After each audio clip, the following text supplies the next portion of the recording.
Hello everyone and welcome to another video on today's channel. Today's going to be myself, FSK Ricardo, and we're going to be going through an FSK's UFC 5 wish list.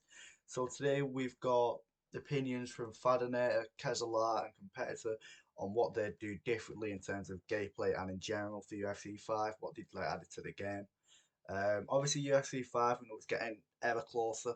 And we'll pull this up on the screen now to kind of get an idea. So the past game releases. So the first bit of I've went back and I've had a look at all the from all the trailers I can find, all the news articles. UFC 2, the first there was a Vision trailer in November, but the first bit of gameplay from what I can find was on the 4th of December. And that was the fight for the cover trailer with McGregor and Aldo. And then we see a month to January, a month to February, and a month to March, so 3 month gap. And then the game got released on the 15th of March. That was just around the time of the McGregor Diaz fight. We then go on to UFC 3. So the first bit of gameplay that we got was the 3rd of November. If you don't remember, this was the UFC 217 event with Bisping versus GSP. And then we've seen this one get released in the February. So obviously then another 3 month gap. And then UFC 4, this one is slightly different.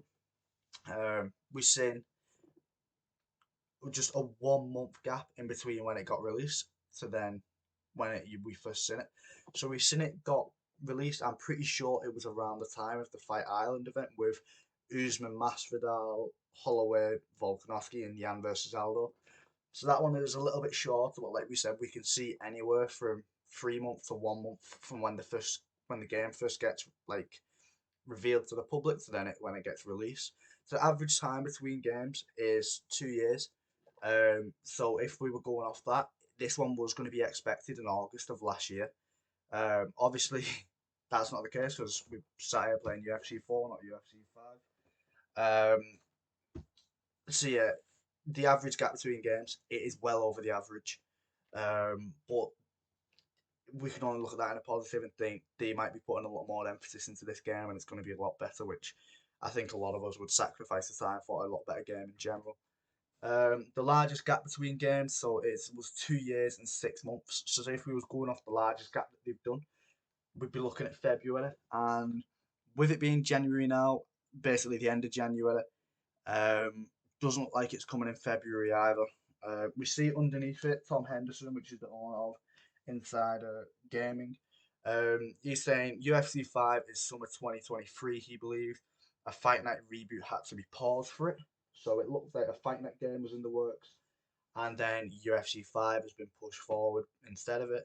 So going off what he said there, it's looking like it could be in the summer of 2023, which you'd then think if it's going to be a 3 month gap, we could get a reveal in March because obviously we've got quite a few big events in March. We've got the Jones Garn card, we've got the Usman Edwards card. So if there's any time to make an announcement about the next game at the biggest point, you would think it'll be one of them. So we could see it then. For UFC 5, we also know that it's going to be getting the Frostbite engine, so it's going to be more capable of doing better things. So that's another good thing to look out for. And then here as well, which I found from the SFL Discord, this is the EA 2023 title slate. I'm not too sure about it, but Double Matt was explaining it to us all. So in quarter 4, you can see there that it's a sports title and it's unnamed. This he thinks is going to be UFC 5, and for quarter 4, it would be spring of 2023. So either way, it does look like it's going to come in the first half of this year, but we can only hope. And then we see Double Matt from the other side there saying that if he had to put any kind of money on it, it would be the summer of 2023. But without further ado, let's get into FSK players, what they want from UFC 5. So we'll go into the first one, which is Fadner. So firstly, he would like the ground and pound system and stamina system like UFC 3, as the ground and pound was more damaging and the stamina was unforgiving. So basically, it just means you've got to be a little bit more measured with how you fight. You've got to be more cautious of getting taken down because obviously a lot more damage can happen on the ground when it was UFC 3. Stamina is a little bit more unforgiving, so you can't just go balls to the wall, throw 50 million combos and your stamina's okay. You've got to be a little bit more mindful. And we've got a clip here on screen. This is one thing that I kind of, when he pointed this out, I was like, yeah, because from playing UFC 3, this was one thing that I liked as well. So on UFC 3, when you got a knockdown, there was more chance of you finishing it because you wouldn't have fights where there was about 20 knockdowns before the finish. So if you look at this one, it's just a one. To be desired there. He moved right into that hook. His head was wide open and there for the taking. Let's see if he can make some adjustments here moving forward. He's out. He's out.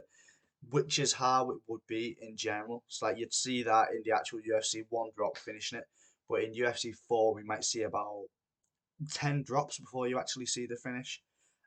So I think a lot of people would like it a little bit more damaging like that and a little bit more unforgiving. Obviously, the thing with that, with UFC 4, we've seen how undeserved stuff happen. Like, you might get a rocked pull elbow, drop someone, and then finish a fight, which I think a lot of people would hate. So it's got to be balanced in somewhere.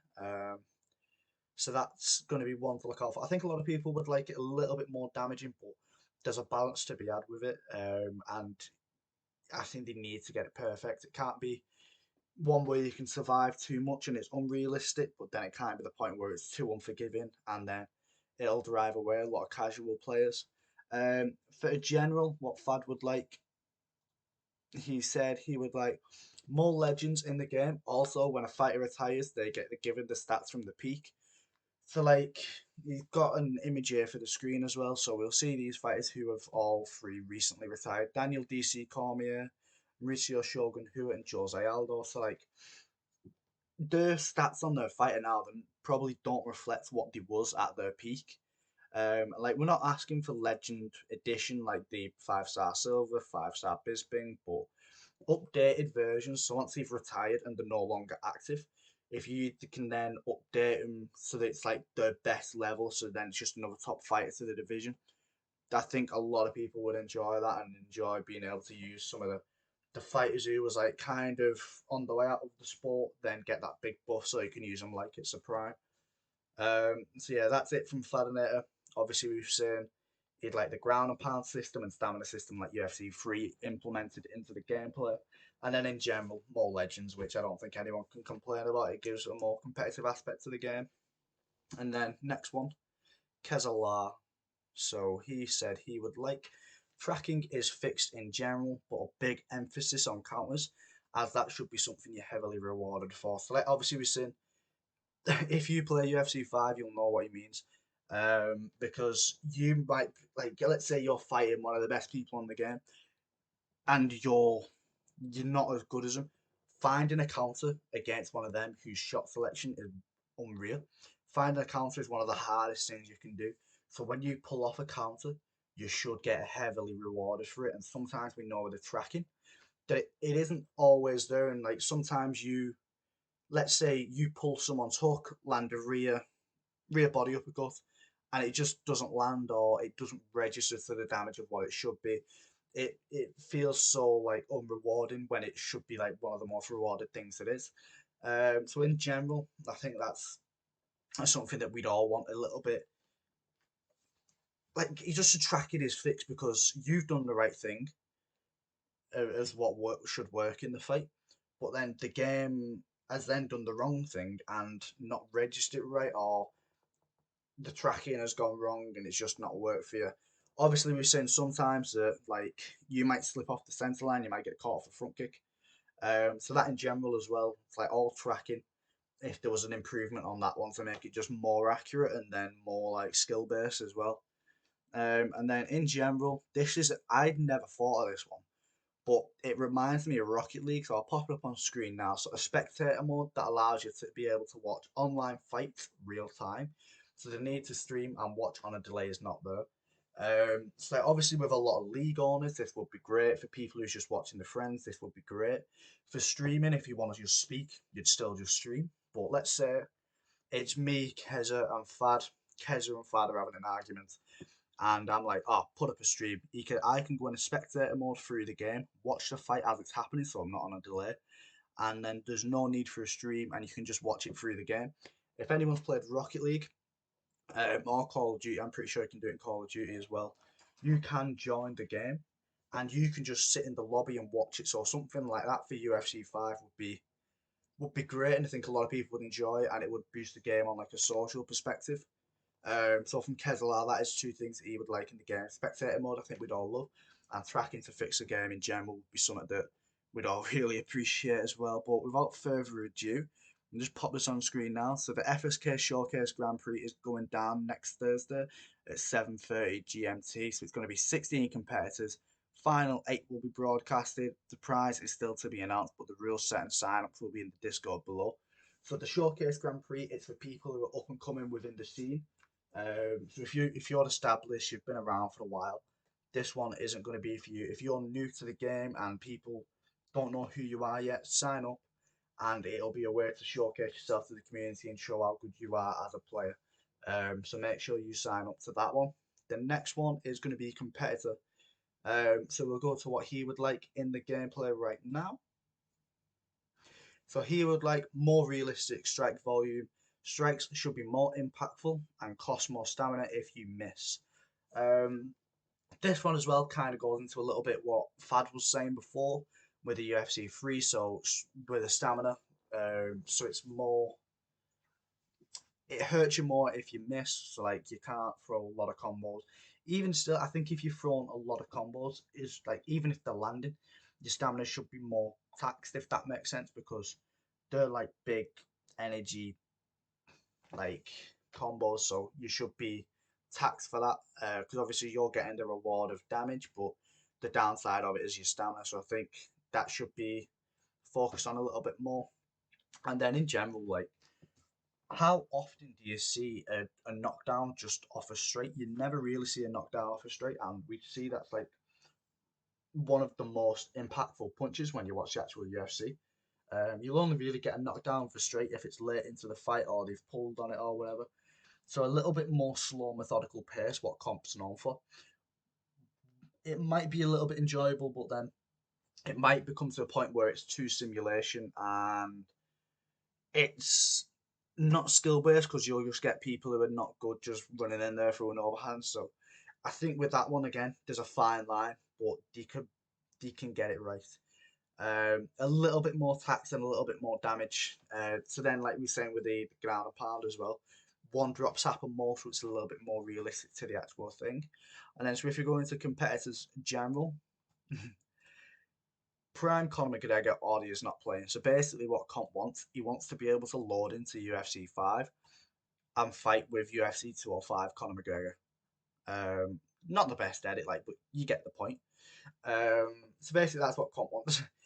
Load up UFC 5, fight with 205 McGregor, get off ranked, have a good day. So that's what he would like. So more realistic strike volume, strike should be more impactful and cost more stamina if you miss. And then Prime Conor McGregor audio is not playing. Um, I wouldn't complain. Conor McGregor is fun to use. And then let's go into my own personal one. Now this, I'm going to get annoyed speaking about this one. But lunges have greater stamina tax. Also make the fight at mid lunge higher vulnerability. So I'll just show you a clip for this one. Honestly, it annoys me watching it.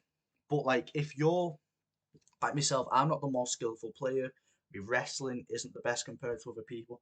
So if I'm on ranked and I'm fighting someone who's lunging around, lunges are such big movements. Let's say you were sparring or something like that in real life.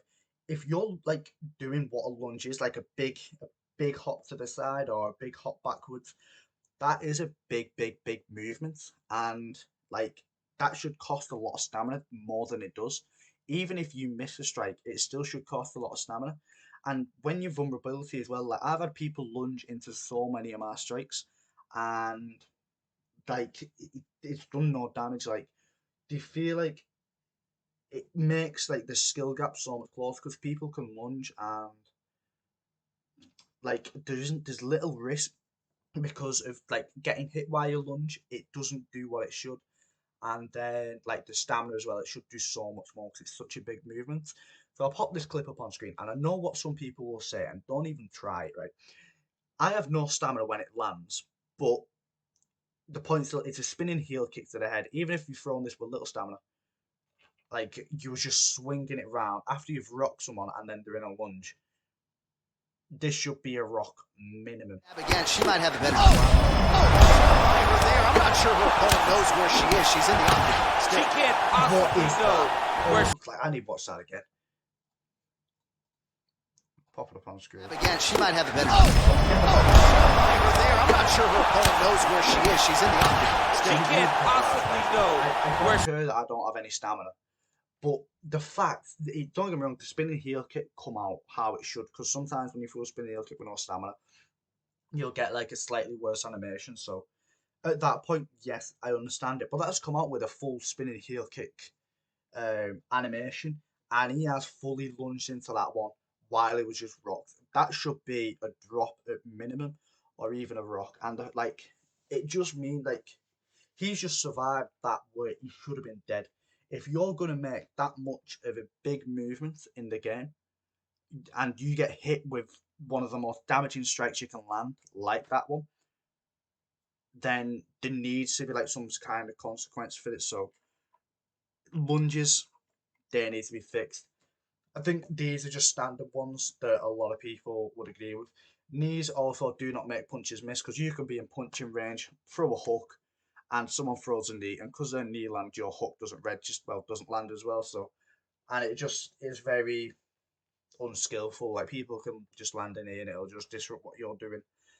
So fix knees. Greater vulnerability on spin elbows, because spin elbows, they come out so fast, and if someone just throws one planted in the pocket and they haven't thrown many before, it can catch you off guard and completely change the direction of the fight. So maybe slow down a little bit and high vulnerability, because like we seen with the the Woodley one, I can't remember who it was against. It was against Dong Young Kim, where they threw a spinning elbow. Woodley just launched a right hand, and then that was it. Like, I feel like there needs to be that kind of vulnerability, unless they're known for the spinning elbow. So um, like John Jones is known for this, so maybe his is a little bit sped up, so it's a higher level. Then another thing as well, it's not on there. One thing that I'd like is the change of the button input for an elbow, because like an elbow should be one of the hardest counters to land, because just think of how many people can land like good elbows in the UFC. It's very few. So then being able to land a counter with an elbow, that should be like one of the highest level. So you can, on the game, you can literally hold RT or RT, whatever it is on PS, I don't know, slip, do the tiniest bit of head movement, miss one of their punches, and then press one button without taking your finger off block, which then gives you one of the most devastating counters on the game. Now, I don't think anyone would have a problem with like slip elbow or pull elbow KOs if there was more of a skill behind it. So let's say you had to pull, let go of block, and then you had to press like 3 buttons together, so it was like more of a harder move. Even still, it is a little bit broken at times, but because there's more skill then to throwing it, I don't think people would mind the damage of what they can do. So that is what I would like in terms of gameplay in the next one. We'll then go into general. So what I would like is interim champion short. So I'll pop it up on screen now. So we see the first one, Yan versus Sterling when he was interim champ with the gold rating. Gan versus Ngannou when he was interim champ with a gold rating. We see Moreno in the white shorts. This was when he was defending his belt. So we've seen champions with coloured shorts with a gold rating. Same with Adesanya, that one's versus Pereira. So let's say let's say you're a champion on OWC. You have the champion shorts like it was on UFC 3. I think it'd just make for more customization. It'd make the game just a little bit more fun. It's not much, but it'd just make it a little bit more fun in general. Then if we go again into me other points, so then calf fighters limited to UFC gear for on online world championships. So like obviously we see some, you might fight him with a big massive mask. He's wearing like a suit or whatever, and it's like, I'm just trying to play ranks. Like, I don't want to fight John Wick in a Chinese skull mask or whatever. So like, yeah, like just limit it down for right. Make that just quick fight. I think a lot of people would enjoy that. And then OWC weight classes revisited. I like the system that it is at the minute. But I think you should be able to pick the weight classes. So let's say it is flyweight and bantamweight, because how people say they preferred the UFC 3 one. Like, I think it's good that they went away from that one, because you can get people sorry, you can get people just rising and rising and rising up the leaderboards, just using one fighter all the time. So it shows a bit of diversity that people happen to use other fighters to stay at the top. So I like that one. But let's say it's flyweight, bantamweight, give them the ability to pick which weight they want to use. So I might want to use bantamweight because I don't like flyweight. Let me have that ability. But then make it so like I can't just pick one weight all the time. I think like that would be good. Um, but one final thing, so we've seen what I would like, we've seen what competitor would like, Keza and Fadinator. We've seen a little bit of info as well. Cause like we've seen John Anik come out and said he was doing commentary for the new UFC game the other week. So we know it is coming. We've seen Valentina Shevchenko doing movement in Vancouver not so long ago. So it is coming. And with it coming up soon, we know the UFC like to do fights for the cover. We've seen it with McGregor Aldo, and then we've seen it this one with Adesanya Pereira midway through the game, and there is so many fights from where they could stick it on. They could stick it on Marlon Vera versus Sean O'Malley. Let's say Vera beats Sandhagen, and Sterling or Cejudo, whoever wins that, then sits out for a little bit. An interim championship fight, that fight would be absolutely massive. Adesanya versus Pereira, the rematch, another massive fight. Garn versus Jones, massive fight. Makachev versus Volkanovski, pound for pound 1 and 2. Nunes and Shevchenko, although not booked at the minute, we see Shevchenko versus Grasso and Nunes versus Aldana was both rumoured for the same card. So we've seen UFC do it in the past where they'll put like the light heavyweight and heavyweight title fights on the same card. And then we've seen Stipe and DC fight after it. So maybe that's something they're looking to do this year. Usman Edwards as well, trilogy, massive fight.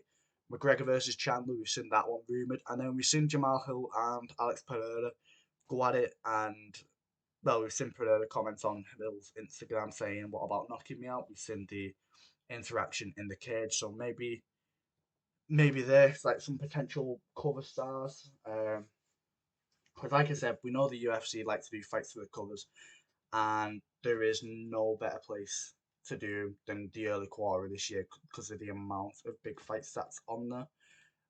Like I was saying as well, so maybe a March reveal, and then let's say they left 3 months. So it was a month to April, a month to May, a month to June.